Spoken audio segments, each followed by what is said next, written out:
Hello दोस्तों, स्वागत है आपका हमारे YouTube channel Sunita story teller में। यह तो आप सभी जानते हैं कि मनुष्य जैसा कर्म करता है वैसा ही फल पाता है। परंतु क्या आप जानते हैं कि हम मनुष्य द्वारा किए गए कुछ कार्य ऐसे भी होते हैं जो मरने के पश्चात भी हमारा पीछा नहीं छोड़ते, और तो और ये कर्म ही हमारा अगला जन्म निर्धारित करते हैं। शास्त्रों के अनुसार मनुष्य को अपने कर्मों के आधार पर ही मृत्यु के बाद स्वर्ग और नरक में जगह मिलती है। उसके कर्म ही बताते हैं कि वह अगले जन्म में क्या बनेगा। धार्मिक ग्रंथ गरुड़ पुराण में बताया गया है कि मनुष्य धरती पर जो कर्म करता है उसके आधार पर ही उसको फल मिलता है।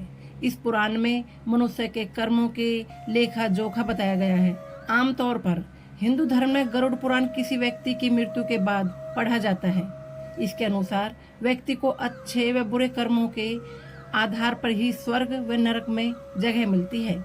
साथ ही इस पुराण में यह भी जानकारी दी गई है कि मनुष्य के कर्म ही उसके अगले जन्म का निर्धारण करते हैं। आइए जानते हैं कि कर्मों के आधार पर अगले जन्म में क्या बनेंगे। गरुड़ पुराण की इन 7 बातों में छिपा है सफलता का राज। ध्यान रखेंगे तो कभी नहीं पाएंगे धोखा। अगले जन्म में क्या बनेंगे आप बताएंगे इस जन्म के किए गए आपके कार्य। जैसा कर्म वैसा जन्म।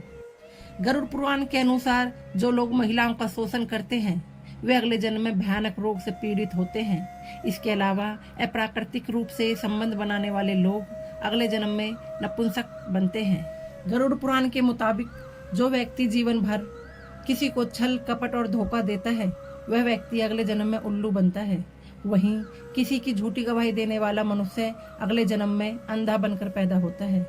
जो व्यक्ति लूटपाट, जानवरों का सताना और शिकार करके अपने परिवार का पालन पोषण करता है उसे अगले जन्म में किसी कसाई के हाथों मृत्यु प्राप्त होती है, यानी वह जानवर का जन्म लेता है।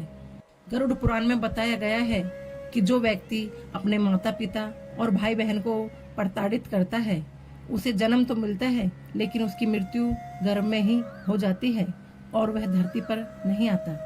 गुरु का अपमान करने वाले व्यक्ति के लिए नरक का रास्ता खोला जाता है।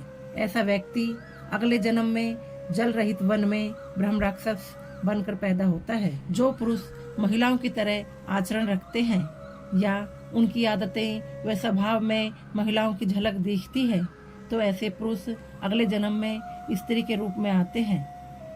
गरुड़ पुराण के मुताबिक जो व्यक्ति मृत्यु के समय भगवान का नाम लेता है तो भगवान उसकी मुक्ति का मार्ग खोल देते हैं।